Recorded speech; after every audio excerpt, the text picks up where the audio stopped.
দরজা খুলতেই ঝড়ের বেগে ঘরে এসে ঢুকলো স্কুলের দারোয়ান তন্ময়। সে প্রচন্ড হাঁপাচ্ছে, তার দুই হাতে তো দুই চোখে প্রচন্ড ভয়। সে বলছে, বাবু বাবু আমি আমি আমি আমি আর ওই স্কুলে কাজ করবো না বাবু, বাবু বাবু আমি আজ পাবো না। ও আবার এসেছিল বাবু, ও আবার এসেছিল। কে এসেছিল? এই তুমি শান্ত হয়ে বসো তো।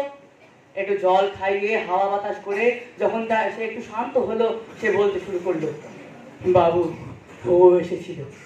কে এসেছিল? বাবু সুমন্ত এসেছিল। সুমন্ত? কি কি দেখা বলছো তুমি?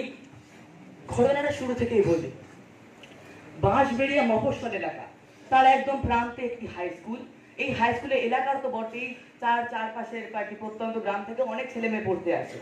তা এই হাই স্কুলেরই হেডমাস্টার হলেন অসিত বাবু। এখন চলছে জুলাই মাস, কিছুদিন আগে সামার ভ্যাকেশন শেষ হয়েছে। সামার ভ্যাকেশন যেদিন শুরু হয় সেদিন স্কুলের সমস্ত দরজা জানলা বন্ধ করে দেওয়া হয়, তালা মেরে দেওয়া হয় একেবারে। এবারে 3 তলার বাথরুমে আটকে পড়েছিল